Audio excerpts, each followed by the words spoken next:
साथ संगत जी, अगर आपके अंदर ये 5 लक्षण आए तो समझो आत्मा मुक्त होने वाली है। और साथ संगत जी, कौन से वह 5 लक्षण है, चलिए जानते हैं इस विचार के माध्यम से। प्यारी साथ संगत जी, प्यार से कहना धन निरंकार जी। महाराज, आज इस रूहानी महफिल में सतगुरु की अपार रहमत बरस रही है। यह मानव चोला हमें मिला, यह हमारा सौभाग्य है। सत्संग में हम रोज सुनते हैं कि जीवन का लक्ष्य उस अविनाशी परम पद को पाना है, 84 लाख योनियों के चक्कर से मुक्त होना है। परंतु महाराज, मेरे मन में एक द्वंद अक्षर उठता है और मुझे लगता है कि यह प्रश्न यहाँ बैठी हर रूह का है। हर भक्ति कर रहे हैं, सेवा कर रहे हैं, पर हमें पता कब चलेगा कि हमारा काम पूरा हो गया है? वह कौन सा क्षण है जब रूह आज शाश्वत हो जाए कि अब उसे भटकना नहीं पड़ेगा? जैसे बुखार नापने का यंत्र होता है, क्या रूहानी दुनिया में भी कोई ऐसा पैमाना, कोई ऐसा थर्मामीटर है जो बता दे कि अब मोक्ष निश्चित है? स्मित मुस्कान के साथ नेत्रों में करुणा भरकर प्यारी साथ संगत जी, धन निरंकार जी, महात्मा जी, आपने आज उस मर्म को स्पर्श किया जो हर साधक की अंतिम प्यास है। यह प्रश्न केवल शंका नहीं बल्कि आत्म जागृति की पहली सीढ़ी है। आपने थर्मामीटर शब्द का प्रयोग किया जो बहुत ही तार्किक है।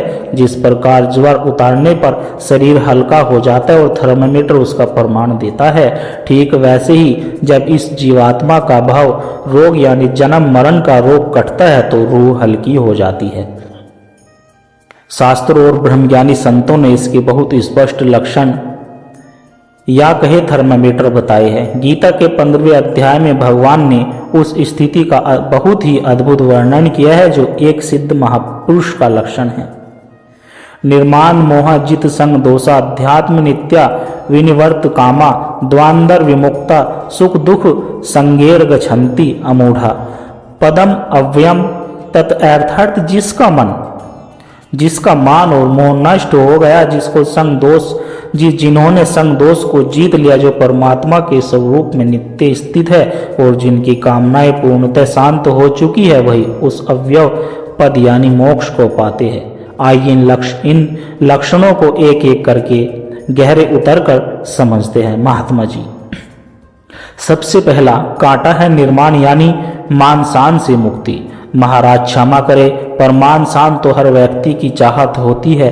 हम समाज में जीते हैं तो क्या आदर की अपेक्षा रखना भी बंधन है? इसे कांटा क्यों कहा गया है, यही तो समझाना है संतो। विचार कीजिएगा, हमारी आधी जिंदगी किस में खर्च हो रही है। लोग मुझे क्या कहेंगे, मेरी वाह वाह हुई या नहीं? सदगुरु समझाते कि जो महापुरुष आत्म साक्षात्कार यानी सेल्फ रियलाइजेशन के द्वारा खड़ा है, उसके लिए सम्मान एक मीठे जहर के समान होता है। एक तर्क से समझिए साथ संगत जी, मान लीजिए आपके सामने सोने की कटोरी में बहुत स्वादिष्ट खीर रखी है जिसमें केसर और बादाम भी है, लेकिन आपको पता चल जाए कि उसमें सिर्फ एक बूंद जहर की गिरी है, क्या आप उसे चखोगे?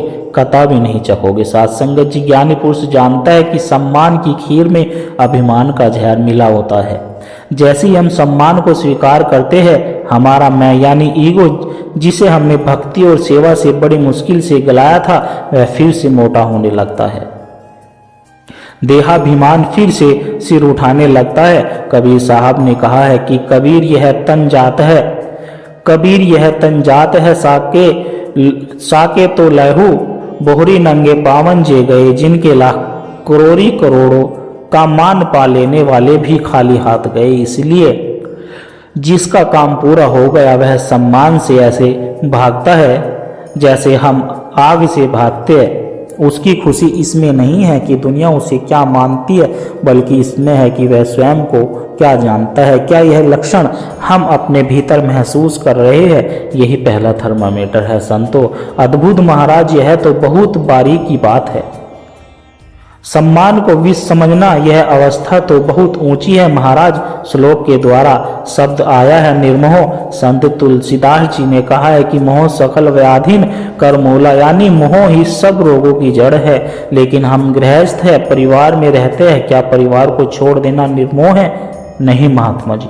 संत निरंकारी मिशन का तो आधार ही गृहस्थ में रहकर उदास अर्थात निर्लिप्त रहना, निर्मोह का अर्थ भागना नहीं जागना है। देखिए, एक मयान में दो तलवारें नहीं रह सकती, या तो संसार का मोह रहेगा या निरंकार का प्रेम। मोह एक धागा है जो हमें वस्तु और रिश्तों से जकड़ता है। ज्ञानी पुरुष प्रेम सबसे करता है, सेवा सबकी करता है, कर्तव्य पूरे निभाता है, लेकिन असाक्त किसी में नहीं होता। जैसे पानी में कमल का पत्ता, वह पानी में ही रहता है, पर पानी की एक बूंद उस पर ठहर नहीं पाती, उसे गीला नहीं कर पाती। जिस दिन साधक को यह बोध हो जाए कि यह सब कुछ तेरा, कुछ नहीं मेरा, और अगर आज यह धन, यह परिवार, यह शरीर छूट भी जाए तो भी मन में शिकवा ना हो, समझ लेना मोह का बंधन टूट गया। वह संसार का नाटक देखता है पर उसका पात्र बनकर उसमें डूबता नहीं, बल्कि दृष्टा बनकर आनंद लेता है। सत्य वचन महाराज, कमलवत जीवन ही सच्ची मुक्ति है। महाराज, आपने श्लोक के तीसरे लक्षण की बात की, जित संग दोष, इसका क्या अर्थ है? सात संगत। संगत का असर तो मन पर पड़ता ही है, जैसे संगत वैसी रंगत, तो इसे जीतना कैसे संभव है? बिल्कुल कच्ची अवस्था में सत्संग का असर होता है। हम अच्छे लोगों में बैठते हैं तो विचार शुद्ध होते हैं, बुरों में भटक जाते हैं, लेकिन जिसका काम पूरा हो गया वह जित संग दोष हो जाता है। इसका अर्थ है वह अब बाहर के वातावरण का गुलाम नहीं रहा। आप उसे फूलों के बगीचे में बैठा दे या कांटों के बीच महल में रखे या शोरगुल भरे बाजार में, उसकी आंतरिक शक्ति खंडित नहीं होती। क्यों? क्योंकि अब उसकी खुशी बाहर से नहीं ली गई, उसकी खुशी का झरना उसके भीतर से फूट रहा है। महापुरुषों का प्रमाण है, जल में कुंभ, कुंभ में जल, बाहर भीतर पानी, फूटा कुंभ जल, जल ही समाना। यह तत्व कथो ज्ञानी। जब घड़ा फूट गया अर्थात देहाभिमान मिट गया तो अब अंदर भी निरंकार, बाहर भी निरंकार, फिर संग किसका और दोष किसका? जब सब में एक ही नूर दिखने लगे तो बुराई का असर खत्म हो जाता है। वह जहाँ बैठता है वहाँ के माहौल को अपने जैसा बना लेता है। माहौल का असर उस पर नहीं होता। यह जित संग दोष की अवस्था है। महाराज, आपके वचनों से तो हृदय के कपाट खुल रहे हैं, पर एक और बड़ी बाधा है, कामनाएं। मन रोज नई इच्छाएं पैदा करता है, एक पूरी होती है 10 नई खड़ी हो जाती है। श्लोक में विनित्वर्त कामः कहा गया है। इन क्या इच्छाओं का अंत संभव है? महाराज जी, इच्छाओं का जन्म ही असंभव से होता है। हमें लगता है कि हमारे पास कुछ कमी है, इसलिए हम बाहर दौड़ते हैं, लेकिन जिस संत ने आत्मा के उस अनंत सागर को चख लिया, जिसने इस पूर्ण ब्रह्म को पा लिया, उसे अब दुनिया की छोटी छोटी नदियों की प्यासे क्यों रहेगी? उपनिषदों में आता है, पूर्ण मदार पूर्ण मदम। जब पूर्ण परमात्मा का बोध हो जाता है तो जीव भी पूर्णता का अनुभव करता है। उसकी कामनाएं मारनी नहीं पड़ती, वे स्वतः ही गिर जाती है। जैसे पक जाने पर फल पेड़ से अपने आप गिर जाता है, अब उसकी एकमात्र कामना यही शेष रह जाती है। चाह नहीं मैं सुरबाला के गहनों में गोथा जाऊं, बस यही चाह रहती है कि हर श्वास इस दातार की याद में गुजरे और समस्त जगत इस सत्य को जान ले। जब मांगने वाला भाव खत्म हो जाए और केवल देने वाला या शुक्र करने वाला भाव रह जाए तो समझ लेना थर्मामीटर बता रहा है कि बुखार उतर गया है, काम हो गया है। धन निरंकार जी, महात्मा जी, आपकी वाणी से स्पष्ट हो रहा है कि मुक्ति मरने के बाद की बात नहीं, जीते जी की अवस्था है। अंतिम लक्षण जो आपने बताया, द्वंद्व विमुक्ता, द्वंद्व से मुक्ति। महाराज, यह सबसे कठिन प्रतीत होता है। सुख दुख, मान अपमान, निंदा स्तुति, इनके झूले में तो हम रोज झूलते हैं। कोई तारीफ कर दे तो फूल जाते हैं, कोई कड़वा बोल दे तो मुरझा जाते हैं। इस समता को कैसे साधा जाए, यही तो अंतिम कसौटी है। द्वंद्व यानी दो का भाव। जब तक इस संसार को सत्य मानते हैं तब तक सुख और दुख हमें नचाते रहेंगे। जीवन मुक्त महापुरुष समदृष्टि हो जाते हैं। भगवान श्री कृष्ण ने गीता में इसे स्थित प्रज्ञ कहा है।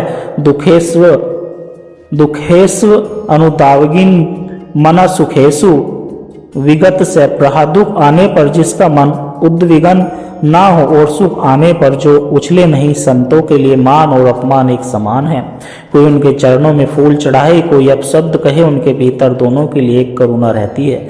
वे जानते हैं कि यह सब एक नाटक है। तर्क से सोचिए महात्मा जी, अगर आप एक नाटक देख रहे हैं, उसमें विलेन आता है, हीरो रोता है। अब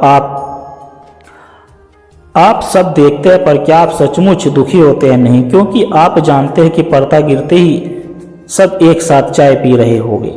इसी तरह ब्रह्मज्ञानी जानता है कि यह जगत एक लीला है और हम सब उस एक ही प्रभु की कठपुतलियां है। चेतन को माया में रहकर जो चेतन ही मानता, कहे अवतार वही है जन को ब्रह्म प्रभु का जानता। जो हर पल हर हाल में, चाहे महल हो या झोंपड़ी, स्वस्थ हो या बीमारी, एक रस रहता है। तेरा भाना मीठा लगे की अवस्था में रहता है, वही द्वंद्व से मुक्त होता है। और महाराज, जब ये 5 लक्षण अभिमान, शून्यता, निर्मोहता, संग विजय, कामना, नाश और समदृष्टि जीवन में उतरने लगे तो हृदय स्वतः गवाही दे देता है कि काम हो गया। फिर उसे किसी और प्रमाण की आवश्यकता नहीं रहती। महाराज, आपने ज्ञान का वह दीपक जलाया जिसने भीतर के अंधेरों को चुनौती दी। यह अवस्था पाना ही तो ब्रह्मविद ब्रह्मवै भवति, ब्रह्म को हो जाने वाला ब्रह्म हो जाता है। परंतु महाराज, यह मार्ग तो बहुत कठिन प्रतीत होता है। यह ज्ञान मार्ग है, साधना का मार्ग है। हम तो तुच्छ बुद्धि वाले कमजोर जीव है। हमारा मन चंचल है, हम बार बार फिसलते हैं। क्या कोई ऐसा सरल उपाय नहीं? हम जिस भक्ति मार्ग और शरणागति की बात करते हैं, हम इस अवस्था तक हमें कैसे पहुंचाए? सिमरन और सत्संग की इसमें क्या भूमिका है? कृपया इस पर प्रकाश डालें। साध संगत जी, धन निरंकार जी, महात्मा जी, घबराने की बात नहीं है। हम जिस मार्ग पर चल रहे हैं वह भक्ति और प्रेम का मार्ग है। यह मार्ग ज्ञान से भी अधिक सरल और सुरक्षित है। यहाँ हमें पहाड़ नहीं खोदना, बस दातार का हो जाना है। शास्त्रों में रामचरितमानस की एक चौपाई आती है जो भक्ति की महिमा का सबसे बड़ा प्रमाण है। सन्मुख होई जीव मोही, जब ही जन्म कोटि अग्नहा सही, तब ही प्रभु कहते हैं कि जब जीव में सन्मुख हो जाता है तो करोड़ों जन्मों के पाप तत्काल नष्ट हो जाते हैं। अब तर्क यह उठता है कि सन्मुख होना क्या है? क्या केवल मंदिर या सत्संग भवन की ओर मुंह करके खड़े होना सन्मुख होना है? वही तो महाराज, हम तो रोज सत्संग में आते हैं, फिर भी मन भटकता क्यों है? असली सन्मुखता क्या है? सन्मुख होने का अर्थ है ममता का समर्पण। ध्यान से सुनना, संत महापुरुष समझाते हैं। जननी जनक बंधु सुतदारा, तनु धन बहु सुहृद परिवारा, सबका ममता ताग बटोरी, मम पद मन ही बांध बरी डोरी। अर्थात माता पिता भाई बहन शरीर धन घर जहां जहां हमारी ममता बिखरी हुई है, उन सभी धागों को समेटकर एक मजबूत डोरी बनानी है और उसे इस सतगुर, इस निरंकार के चरणों में बांध देना है। जब हमारा हर कर्म हर सोच सतगुरु के वचनों आदेश के अनुसार हो जाए, अपनी मर्जी खत्म और गुरु की इस मर्जी शुरू, बस उसी क्षण हम सन्मुख हो गए। यही सच्ची शरणागति है महाराज। यह तो बहुत ही क्रांतिकारी विचार है। सारी डोरियां एक जगह बांध देना, पर यह अवस्था टिकती नहीं। मन बार बार संसार की ओर भागता है। इसे टिकाने का उपाय क्या है? इसका एकमात्र उपाय, एकमात्र औषधि सिमरन, निरंकार का सिमरन। केवल रटना नहीं महात्मा जी, एक वैज्ञानिक प्रतिक्रिया है। भागवत पुराण में एक बहुत सुंदर उदाहरण आता है कि जब हम भोजन का एक ग्रास खाते हैं तो एक साथ 3 काम होते हैं। पहला तुष्टि यानी संतोष मिलता है, दूसरा पुष्टि यानी शरीर को ताकत मिलती है और तीसरा शुद्धता निवृत्ति यानी भूख मिट जाती है। ठीक वैसे ही जब कोई साधक सच्चे मन से तू ही निरंकार का सिमरन करता है तो उसके जीवन में भी एक साथ 3 घटनाएं घटती है। पहली संसार से वैराग्य, दूसरी निरंकार से प्रेम, तीसरी अपने स्वरूप का अनुभव यानी ज्ञान। इसलिए संत कहते हैं कि सुमरन सूरत लगाए के मुख से कछु न बोल। सुमरन वो एंकर है जो मन रूपी नाव को तूफानों में बहने से रोकता है। अद्भुत तर्क है महाराज। भोजन की ग्रास की तरह सिमरन पोषण देता है, परंतु महाराज सिमरन में बैठने पर भी मन की चंचलता नहीं जाती। कभी कभी तो ऐसा लगता है कि हम जितना रोकने की कोशिश करते हैं मन उतना ही भागता है। सही कहा आपने। मन तो चंचल है ही, इसे वश में करने के लिए सिमरन के साथ एक और हथियार की जरूरत है, और वह है मौन यानी साइलेंस। मौन वाणी का तब है संतो जब हम बहुत बोलते हैं तो हमारी प्राण ऊर्जा नष्ट होती है। सिमरन की जो धारा तेल धरावत होनी चाहिए वह टूट जाती है। अभ्यास कीजिए दिन में कम से कम 1 घंटा मौन का, और यह मौन सबसे अधिक फलदायी कब होता है? जब कोई हम पर क्रोध कर रहा हो, जब घर में क्लेश हो रहा हो या कोई निंदा कर रहा हो। उस समय अगर आप 5 मिनट का मौन साध ले तो न केवल झगड़ा टलेगा बल्कि वह सारी ऊर्जा आपके सिमरन में बदल जाएगी। गीता में भगवान कहते हैं, अभ्यासेन तु कौन्तेय वैराग्यं चघत, यानी अभ्यास और वैराग्य से मन वश में होता है। हार नहीं माननी है। महाराज, आपकी बातों से बिल्कुल बल मिल रहा है, पर एक शंका और है। कर्म हम कहते हैं जैसी करनी वैसी भरनी। कई बार हम अच्छा करते हैं परंतु फल बुरा मिलता है। हम साधना करते हैं पर परिणाम नहीं दिखता। क्या हमारे पिछले कर्म प्रारब्ध भक्ति में बाधा बनते हैं? महात्मा जी, कर्मों की गति गहन है पर सतगुरु की कृपा उससे भी ऊपर है। 2 तरह के कर्म समझिए। पहला प्रारब्ध जो तीर कमान से निकल चुका है यानी भाग्य, हमें यह शरीर और सुख दुख उसी से मिले हैं। दूसरा क्रियामान जो हम अभी कर रहे हैं यानी पुरुषार्थ। कई बार प्रारब्ध भारी होता है, इसलिए अच्छे प्रयासों का फल तुरंत नहीं दिखता, पर निराश नहीं होना। एक दृष्टांत याद आता है। एक महात्मा ने एक चींटी को पेड़ पर चढ़ते देखा।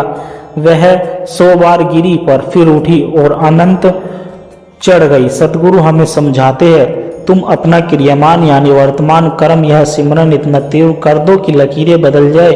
अगर कोई हमें बुरा भला कह रहा है तो साधक को सोचना चाहिए कि दातार मेरे किसी पिछले कर्म का हिसाब चुकता कर रहा है। मेरा बोझ हल्का हो रहा है। वह द्वेष नहीं करता, वह धन्यवाद करता है, यानी ज्ञान की दृष्टि। धन्य निरंकार जी। महात्मा जी, दृष्टि बदलते ही सृष्टि बदल गई। महाराज, अंतिम प्रश्न, हम कैसे जाने कि सतगुरु हम पर प्रसन्न है? कई बार लगता है हमारी भक्ति अभी कच्ची है, क्या गुरु हमें स्वीकार करेंगे? महाराज जी, साथ संगत जी, यह सबसे प्यारा प्रश्न है। सतगुरु की प्रसन्नता का थर्मामीटर बहुत सरल है।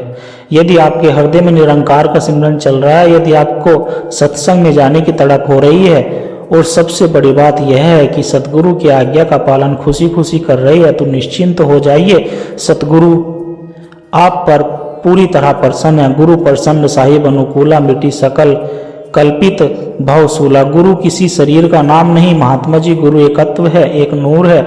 जब हम मन वचन कर्म से समर्पित होते हैं तो यह सिमरन रूपी कनेक्शन जुड़ जाता है।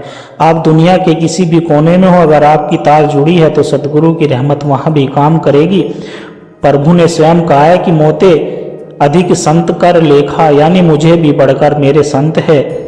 इसलिए अपनी शरणागति पर कभी संदेह मत करना। सतगुरु ने जो ब्रह्म ज्ञान दिया है वह परिपक्व है, वह पूरा है। महात्मा जी गदगद कंठ से आंखों में आंसू भरकर, महाराज आज आपने सारी भ्रांतियां मिटा दी। मुक्ति भविष्य में नहीं वर्तमान में है, सुख भोग में नहीं योग यानी जुड़ने में है। और सबसे बड़ी बात, हम अकेले नहीं, सतगुरु की शक्ति हर पल हमारे अंग है।